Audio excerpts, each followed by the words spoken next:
Everyone, welcome back to my channel. तो आज की वीडियो में हम पढ़ने वाले हैं माल न्यूट्रिशन।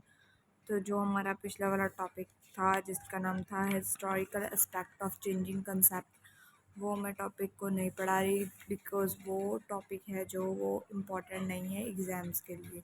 ठीक है, तो बट ये जो माल न्यूट्रिशन टॉपिक है ये बहुत ज़्यादा इम्पोर्टेंट है हमारे एग्ज़ाम्स के लिए, तो इसीलिए हम ये टॉपिक से स्टार्ट करेंगे। Malnutrition is such a disorder. Malnutrition एक ऐसा डिसऑर्डर है in which a diet is ill balanced, जिसमें डाइट क्या होती है, इल बैलेंस्ड होती है। ठीक है, it could be a excess or deficiency of one particular nutrient or more then one nutrient. इसमें क्या होता है, या तो जो हमारे न्यूट्रिएंट्स हैं एक्सेस में होते हैं, कोई भी पर्टिकुलर न्यूट्रिएंट हो सकता है, जहाँ कोई ज़्यादा न्यूट्रिएंट्स होते हैं, या तो वो एक्सेस में होते हैं या फिर उनकी डेफिशिएंसी कम होती है, या तो बहुत ज़्यादा होते हैं जब बहुत ही ज़्यादा कम होते हैं, तो तब हमें क्या हो जाता है, माल न्यूट्रिशन डिसऑर्डर हो जाता है। ठीक है, माल न्यूट्रिशन इज़ अ कंडीशन और state in which body do not get proper nutrition. तो माल न्यूट्रिशन एक ऐसा कंडीशन, एक ऐसा स्टेट है जिसमें हमारी बॉडी को प्रॉपर न्यूट्रिशन नहीं मिल पाता और get over nutrition, imbalance nutrition रहता है इसमें as the result. Imbalance nutrition के कारण क्या होता है, डेफिशिएंसी और एक्सेस और इम्बैलेंस एनर्जी। या तो डेफिशिएंसी हो जाती है एनर्जी की जब बहुत ज़्यादा एनर्जी आ जाती है, या फिर इम्बैलेंस हो जाती है वो एनर्जी। तो नेक्स्ट है हमारे पास types of malnutrition. Malnutrition दो टाइप्स में डिवाइड है, over nutrition and under nutrition. Over nutrition में ओवरवेट और ओबेसिटी आता है, जिसमें ओवर रहता है। ओबेसिटी मतलब मोटापा, ओवरवेट मतलब ज़्यादा वेट होना, अपनी एज से ज़्यादा वेट होना।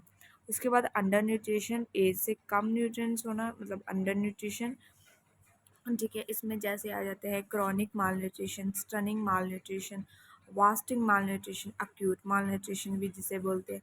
अक्यूट और क्रॉनिक माल न्यूट्रिशन और अंडरवेट भी जैसे हम बोलते हैं वो आ जाता है।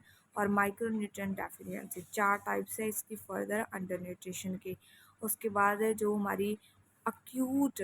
अक्यूट मतलब नॉर्मल, जो बहुत ही लाइक स्टार्टिंग पॉइंट पे होती है माल न्यूट्रिशन, उसमें सीवियर आ जाती है और मॉडरेट आ जाती है। सीवियर में हमें मरासमस क्वाशियोकर, मरासमिक क्वाशियोकर हो जाता है, और मॉडरेट में माल न्यूट्रिशन होती है। ठीक है, यही थी इसकी टाइप्स। उसके बाद हम पढ़ेंगे इसके ओवर न्यूट्रिशन के बारे में।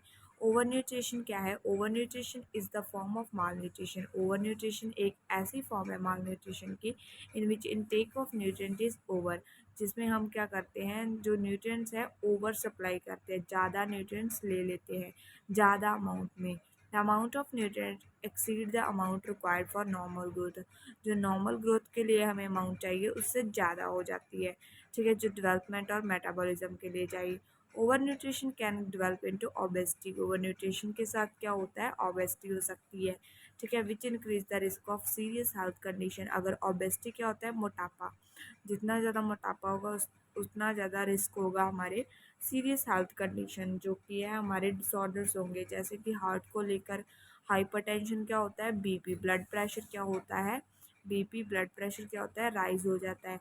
कैंसर भी हो सकता है और टाइप 2 डायबिटीज़ भी हो सकता है इसके साथ। इसके कारण क्या होते हैं, जैसे लिपिड्स हो गए, कार्बोहाइड्रेट्स हो गए, प्रोटीन्स। ज़्यादा प्रोटीन लेने से, ज़्यादा कार्बोहाइड्रेट, ज़्यादा लिपिड्स लेने से, लिपिड्स क्या होते हैं, कोलेस्ट्रॉल का लेवल इंक्रीज हो जाता है, जिसके साथ हार्ट फेलियर, हार्ट प्रॉब्लम्स आती है। कार्बोहाइड्रेट्स, फाइबर्स का और प्रोटीन्स का इंटेक ज़्यादा लेने से हमें ये ओवर न्यूट्रिशन का शिकार होना पड़ता है।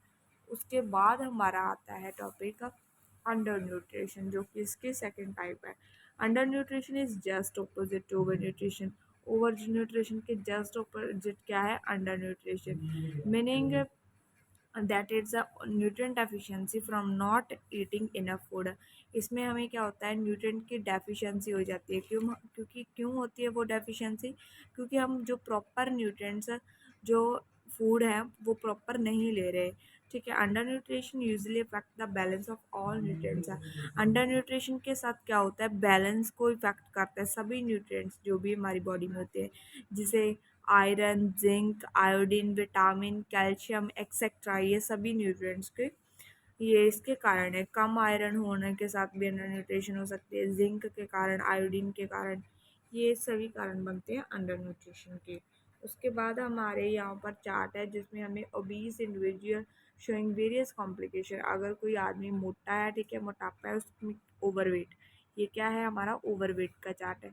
अगर मोटापा है तो क्या हो सकता है, उसे साइकोलॉजिकल साइकोसोशल प्रॉब्लम भी आ सकती है, जैसे पुअर सेल्फ स्टीम होना, डिप्रेशन का और क्वालिटी ऑफ लाइफ, ठीक है, साइकोसोशल प्रॉब्लम आपकी, और पल्मोनरी डिसऑर्डर भी हो सकते हैं, जैसे अस्थमा हो गया, स्लीप अपीनिया हो गया, एक्सरसाइज इंटॉलरेंस हो गया, cardiovascular disease, renal disease, endocrine, gastrointestinal and musculoskeletal hernia, ठीक है, ये सभी कॉम्प्लिकेशन ओबीस पेशेंट को हो सकती हैं, ठीक है, ये ओवरवेट की कॉम्प्लिकेशन। उसके साथ हमारे आ जाते हैं role of nutrition in maintenance of health. Next topic है हमारा न्यूट्रिशन का क्या रोल है, कैसे न्यूट्रिशन जो कि है हमारी हेल्थ को मेंटेन रखती है, कैसे, क्या रोल है न्यूट्रिशन का। एज ऑलरेडी डिफाइंड, जैसे हमने पहले ही पढ़ा था फर्स्ट पार्ट में, health is a complete state of physical, mental and not merely the absence of disease और इन्फॉर्मिटी। हेल्थ क्या होती है, एक कंप्लीट स्टेट होती है, फिजिकल, मेंटल और हेल्थ, मेंटली भी हेल्थी होना, फिजिकल सोशल भी, और नॉट मेयरली द एब्सेंस, इसमें पूरी एब्सेंस नहीं होती डिजीज, ठीक है। Health of individual depend greatly on good nutrition. हमारी हेल्थ किसके ऊपर डिपेंड करती है, एक अच्छी न्यूट्रिशन पे, जैसे हम एज के अकॉर्डिंग कैसी न्यूट्रिशन खा रहे हैं, ठीक है, हमारे जेंडर को लेकर, फिजियोलॉजिकल कंडीशन को लेकर और ऑक्यूपेशन को लेकर। Nutrition play important role in maintenance of good health. अगर अच्छी न्यूट्रिशन होगी तो हेल्थ भी हमारी क्या होगी, अच्छी होगी। Following discussion will help us to understand the role of nutrition in the maintenance of good health. तो हमें नीचे कुछ पॉइंट्स दिए गए हैं, ठीक है, जिसके साथ हम अच्छे से अंडरस्टैंड करते हैं कि कैसे जो न्यूट्रिशन एक अच्छा रोल प्ले करती है हमारी हेल्थ को मेंटेन करने के लिए, ठीक है।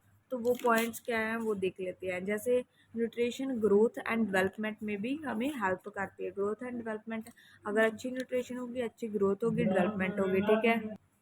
तो ग्रोथ एंड डेवलपमेंट में भी न्यूट्रिशन रोल प्ले करती है। Good nutrition is essential for normal growth and development for an individual. Individual के अच्छी न्यूट्रिशन के साथ उसकी नॉर्मल ग्रोथ होगी और डेवलपमेंट होगी। माल न्यूट्रिशन, अगर हम माल न्यूट्रिशन देखिए, example access or deficiency of particular nutrient put adverse impact on growth of the person. Mall nutrition के केस में अगर एक्सेस में ज़्यादा अमाउंट में और डेफिशिएंसी कम अमाउंट में हम कोई भी पर्टिकुलर न्यूट्रिएंट्स लें, ठीक है, अगर कम हो या ज़्यादा हो तो उसके बहुत ही ज़्यादा एडवर्स इफेक्ट हो सकते हैं हमारी बॉडी के ऊपर, ग्रोथ ऑफ द पर्सन के ऊपर। Nutrition play a major role in various stages of life. Life की स्टेजेस में भी बहुत ही ज़्यादा लाइफ की स्टेजेस पे ये इंपॉर्टेंट रोल प्ले करती है, जैसे कि प्रेगनेंसी, ठीक है। Nutrition is important for both mother and normal foetal development. Mother के लिए, फीटल की डेवलपमेंट के लिए भी न्यूट्रिशन अच्छी होनी चाहिए। न्यूट्रिशन फॉर इन्फेंट, इन्फेंट के लिए, प्री स्कूलर के लिए, स्कूल गोइंग के लिए बिकम मोर इम्पॉर्टेंट, ज़्यादा इंपॉर्टेंट होती है, क्योंकि उनका वो क्या होता है, ग्रोइंग पीरियड में होते हैं, इसीलिए it is the period of both physical and mental. इसमें ये एक ऐसा पीरियड होता है जिसमें फिजिकली पर्सन की और मेंटली ग्रोथ होती है। वाइल इन एडल्ट, एडल्ट में देखा जाए तो nutrition is essential for maintenance of optimal health. तो वहाँ पर अडल्ट क्या करते हैं, हेल्थ को अचीव कर लेते हैं, और उस हेल्थ को अच्छे से और चलाने के लिए, ऑप्टिमम हेल्थ को मेंटेन करने के लिए हम न्यूट्रिएंट लेते हैं। बट छोटे, जैसे कम एज में हम क्या करते हैं, ग्रोथ के लिए हम न्यूट्रिशन लेते हैं, और एडल्ट्स क्या करते हैं, अपनी एफिशिएंसी, ठीक है, एनर्जी के लिए भी न्यूट्रिएंट्स को लेते हैं, ठीक है। Hence nutrition is essential for all ages. सभी एजेस के लिए क्या है, न्यूट्रिशन एसेंशियल है। Group of sustain good physically, इसमें फिजिकली अच्छा रहता है बंदा, ठीक है, और मेंटली भी अच्छा रहता है, स्वस्थ रहता है बंदा, ठीक है, अगर उसकी न्यूट्रिशन अच्छी रहेगी तो। स्पेसिफिक डेफिशिएंसी डिसीज, कोई भी डिसीज़ ना हो, स्पेसिफिक डेफिशिएंसी के कारण कोई डिसीज़ ना हो, तो इसलिए भी हमारे न्यूट्रिशन हेल्प करते हैं। इम्प्रॉपर और इम्बैलेंस न्यूट्रिशन, अगर इम्प्रॉपर न्यूट्रिशन लेंगे, इम्बैलेंस न्यूट्रिशन लेंगे, तो उसके साथ हमें सेवरल डेफिशिएंसी डिसीज, उसकी डेफिशिएंसी के कारण बहुत सारी डिसीज हो सकती हैं। Some common and widespread deficiency disorder in India are protein energy malnutrition. कुछ इंडिया में बहुत ही ज़्यादा वाइड स्प्रेड डेफिशिएंसी डिसऑर्डर हैं, जैसे कि प्रोटीन एनर्जी माल न्यूट्रिशन। प्रोटीन की कमी से हमारे क्या माल न्यूट्रिशन हो जाती है, जैसे माल न्यूट्रिशन होना प्रोटीन की कमी, जैसे प्रोटीन पर्टिकुलरली एब्सेंट होना, डाइट में हम प्रोटीन नहीं खाते, उसके साथ क्या होता है, क्वाशियोकर हो सकता है, मरासमस हो सकता है, goitre, beriberi, blindness due to a vitamin. Blindness क्यों होती है, विटामिन ए की डेफिशिएंसी के कारण। रिकेट्स हो सकते हैं, वो नेक्स्ट हम आगे चैप्टर्स में पढ़ेंगे कौन सी डिसीज किस डेफिशिएंसी के कारण होती है। So balanced amount of nutrition is very important in tackling this deficiency. जो डेफिशिएंसी के कारण डिसऑर्डर हो सकते हैं उसे टैकल करने के लिए तो हमें अच्छी सी न्यूट्रिशन लेनी ही चाहिए।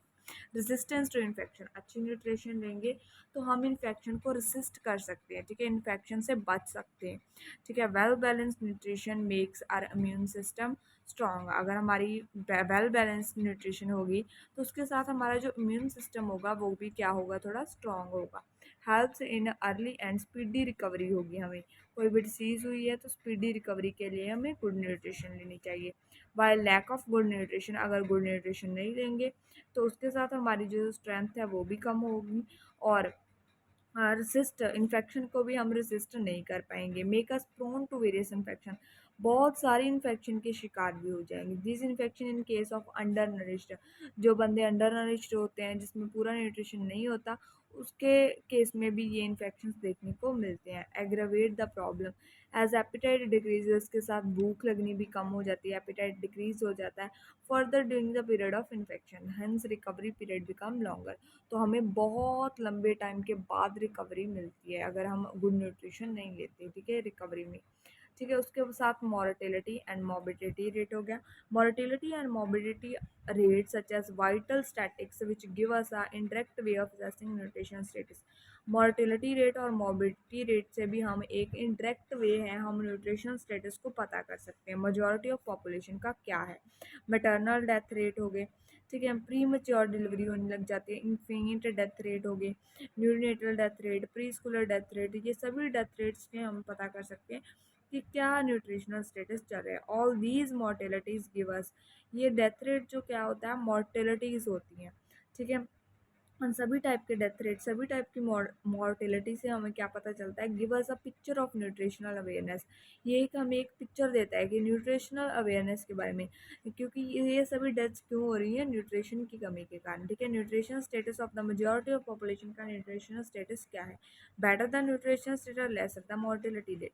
अगर जितनी अच्छी न्यूट्रिशन होगी उतना ही कम डेथ रेट होगा, मोर्टेलिटी रेट भी उतना ही कम होता है। मोर्टेलिटी क्या होता है, डेथ रेट, ठीक है। उसके बाद हमारा increase mortality rate due two diabetes, हमारा जो डेथ रेट है क्यों इंक्रीज हो सकता है, डायबिटीज़ के कारण, कार्डियोवास्कुलर डिसीज कारण, रीनल डिसऑर्डर के कारण, ठीक है। Also give us a picture of changing nutritional habit with the time which have multiplied the number all such diseases, जो भी डिसीज़ हैं वो बढ़ रही हैं दिन ब दिन।